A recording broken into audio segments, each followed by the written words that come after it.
To be diagnosing and talking about batteries. Today I'm working on a 2014 Toyota Corolla LE 4-cylinder. It has been hard starting, taking long to crank up in the mornings, especially after cold nights. Um, so we're going to diagnose to see really if it's a battery or an alternator issue, and I'm gonna run it through with you guys. Okay, so I'm gonna set you guys up so we can get going. So as you guys can see here, uh, first thing I want to point out is that the terminals are pretty dirty here. See if I can get you guys a little bit closer. It's pretty simple tools that you would need to get all this diagnosis done. You got two simple little bolts here. Normally they are 10 millimeters. They do sell this little instrument here at your local parts store or even at Harbor Freight. It's got one side here, back side, a reverse. You switch it, lock. It's specifically for batteries. You can put it here. So you have those.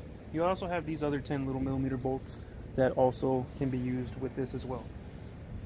This takes a little bit of time. I have other tools, simple impact. Not a lot of impact on these obviously needed, but it makes the job go faster. And my 10 millimeter socket. So first thing, the car has not been started yet, so I want to see actually what the voltage is of the vehicle at a standstill right before we try to start it. Now every battery should be 12.5 volts or 12 volts, close around there, standard. I mean, not being on or anything. The battery is only used to start the vehicle. After it's on, the alternator should kick on and take over, which your voltage should jump up anywhere between 3.5 volts all the way to 14 and a half, depending on the vehicle. So let's go ahead and test this. I got my voltmeter here, powered it on. It's at 0 volts right now, as you guys can see. 0. So, positive and negative, I'm getting a total of 10.8 volts at the battery, right on the terminals. Right on top of the terminals. They're not too dirty. The connections of the terminals are a little dirty, but I'm actually touching the actual terminals, and I'm only getting 10.8 volts. So this is already telling me that the battery is a little on the low side as far as the volts that the battery has. It should have 12.5 volts. So the next thing I'm going to do, I'm going to actually try to crank the car over so you guys can hear what it sounds like, and so that I can hear what it sounds like when you're trying to turn it on.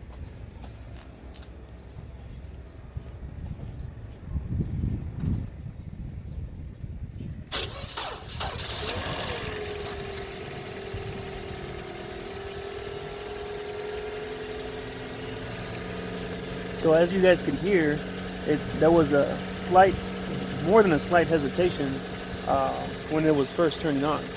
So now that the car is on, we're going to go ahead and check to see what our voltage is at here. Now, since the car is on, the alternator has taken over, hopefully. If it has taken over and it's not a battery issue, I'm sorry, if it's an alternator issue and not a battery issue, then we should still be seeing a low voltage at the battery terminal.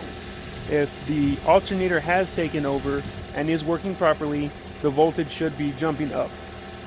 So let's go ahead and test it out now. Again, we are at the 0.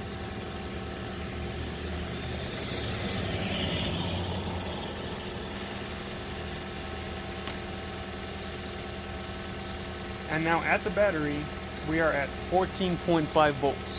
And that's about what you want to be seeing when the car is on and the alternator is working.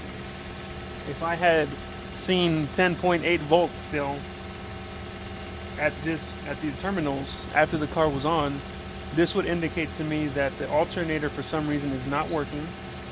It's not sending any power up to the battery to either recharge it or to continuously be running the vehicle, and it may not actually be the battery.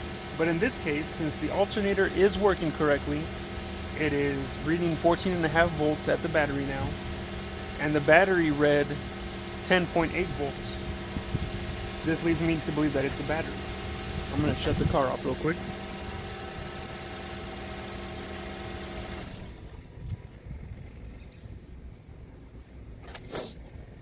Another thing to take into account also when you're looking at batteries, most batteries anywhere that you go to, they depending on the area that you live in. I'm here in Arizona, so batteries don't do well with heat.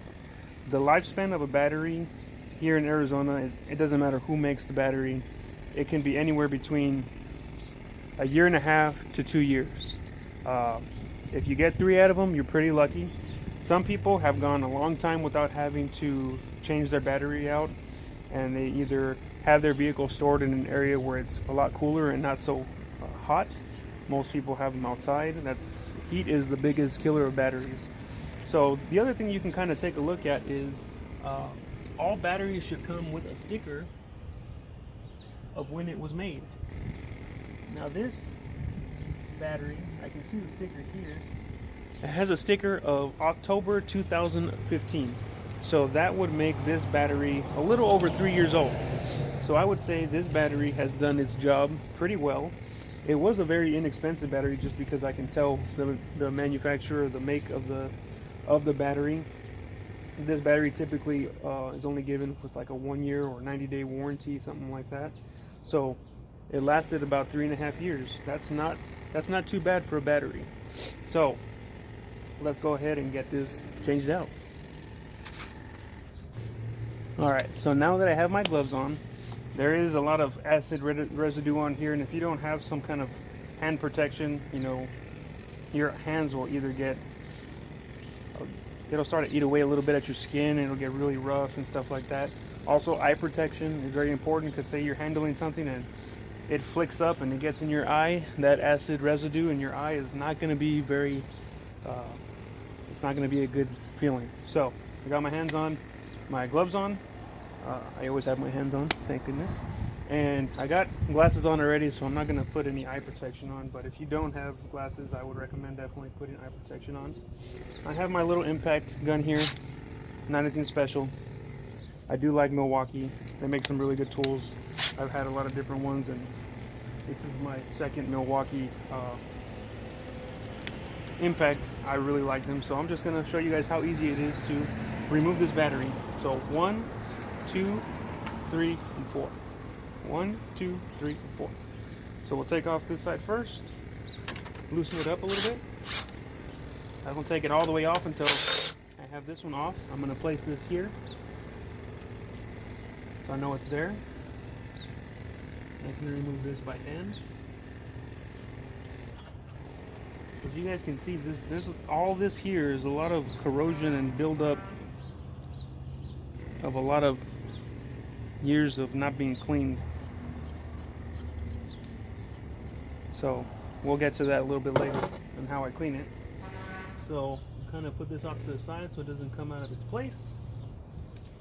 And oh, actually it's this bolt, I'm sorry. This bolt and this bolt.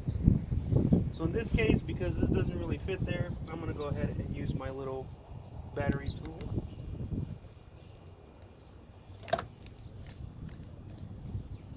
So that's pretty loose. And since I'm here already, I'll just use it with this. Wow, these are on there pretty good.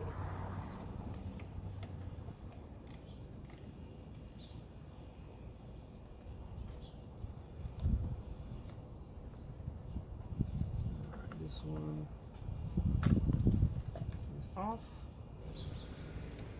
This one may need some persuasion, so I'll be right back. Alright, and it's off. I just used a little screwdriver to lift up on it a little bit because it didn't need very much and it came right off. Just kind of set that off to the side and it will come right out. Look at that. So now that that's out, we can just throw in the other battery, put it good to go, and it'll be set. Not. So first thing we want to address is, this one doesn't look too bad, but on the inside of this, I can see there's a little corrosion. Now with batteries, you want to make sure that you're getting 100% contact around the terminals of your battery. Otherwise, you come into issues where if it's not making good contact, you think the battery isn't good, you think your alternator's bad, you're having hard start issues, but in reality, the problem is that it's just not making a good contact. So I'm not promoted by CRC or anything, but this is kind of what I use And what I like to use, it's a battery cleaner. You can use it on top of the terminals on the battery or on the terminals of the actual battery cables. This one isn't too bad, but I'm still going to clean it either way. And then I'm definitely going to clean this one because it is looking not the greatest. So I'm going to start off by spraying some, and then we'll come back in a few seconds after it sits in there for a little bit.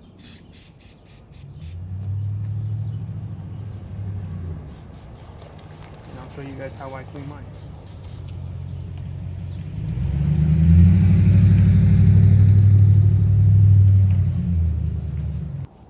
Alright, and we're back. We've let that sit for a couple of minutes. What I went ahead and grabbed was another simple little tool, this thing here. They also sell these at your local parts stores and also Harbor Freight, very inexpensive. Top part is like a little wire brush that you use to go in here, and you just kind of scrape out anything that's going to be in there to make sure it's nice and clean on the inside. It also has these bristles on the inside of here, and this is mainly for the tops of the terminals on the battery. If they're really dirty, you just put it on top, twist it a little bit.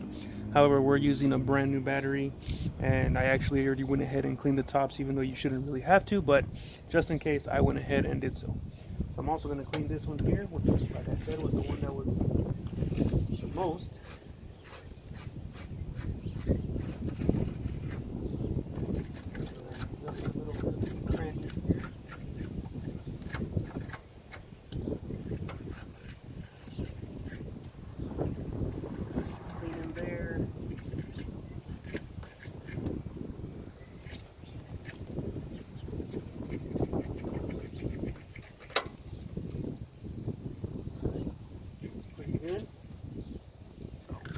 Cap this off, put this away, grab these towels, clean any excess stuff off. Now, some people may say it's a good thing. I think it's a good thing, but I don't do it for the reason that most people think. But when I work on any customer's car, and I see a lot of dust and stuff, and it's very rare for people to pop their hoods and wash the engine bay as well, because you kind of have to do it a specific way to do it correctly. I like to actually clean off everything. That way, when a customer sees the work that they've done, it's been done accurately and cleanliness was taken into consideration. When everything is clean in the engine bay, it's a lot easier to find issues with leaks or with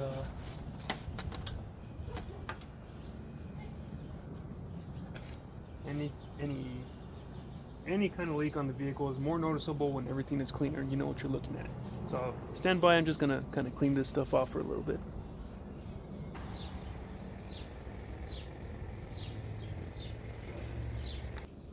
So as you guys can see, I'm now in the process of putting everything back. I cleaned up the little tray that sits underneath the battery. Now when you tighten these batteries down, you don't need to crank them down to where like you're torquing something down with a ton of string, just enough so that they're nice and snug and the terminal doesn't move.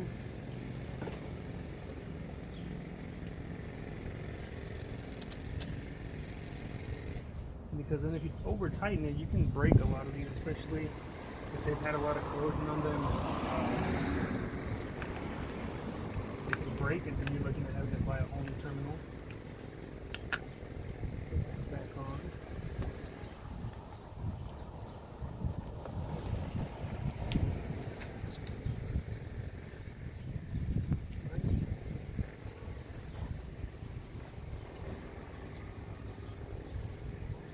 We'll place this back on top of here.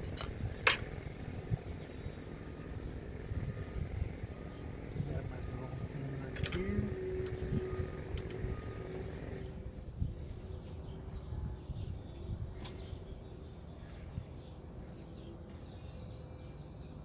You know what, guys? Give me one moment. I got one little piece. I'll be right back. And voila. we have our brand new installed battery. I will go ahead and test it in reverse order like I did at the beginning. As we know, it should have at least 12 volts to it.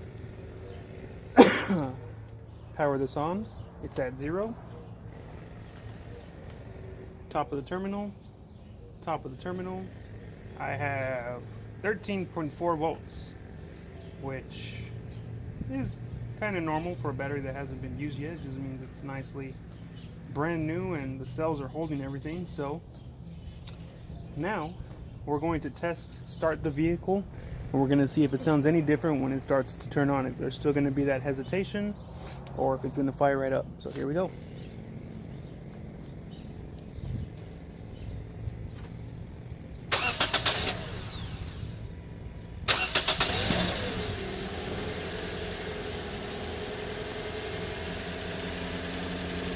So as we saw there, the car didn't fire up right away.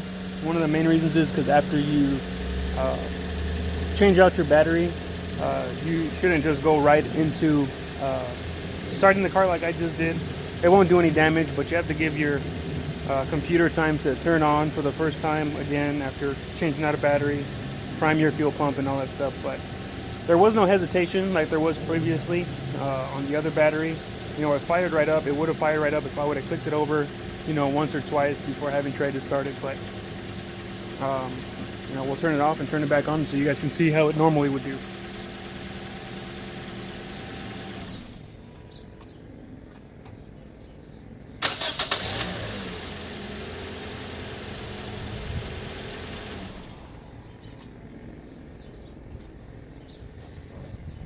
So there you have it, guys. The car is nice and openly able to start without any problems, no hesitation. It was definitely the battery's time to go. Like I said, the battery's a little over 3 years old.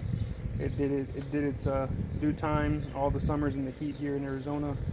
So that concludes our video for today of well, actually I'm going to show you guys one more last thing just to make sure and finalize everything in regards to the alternator working. We want to make sure that that's still functioning correctly. So I'm going to turn it back on and test the terminals with the car on. Previously on the old battery it was 14.5, which indicated that the alternator was working. So we just want to verify that that information is still correct with this. Alright, here we go.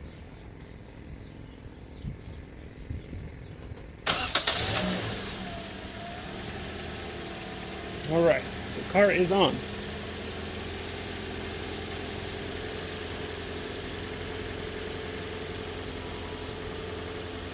.9 volts. So that's good. That's what you want to see. Now that concludes everything for today. Alternator's good. New battery. Should last another few years.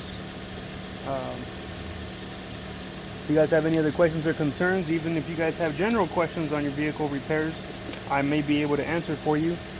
Don't hesitate to give Mendoza Mobile Services a message on our Facebook or even on Instagram, and always open to giving any kind of recommendations or possibilities of an issue.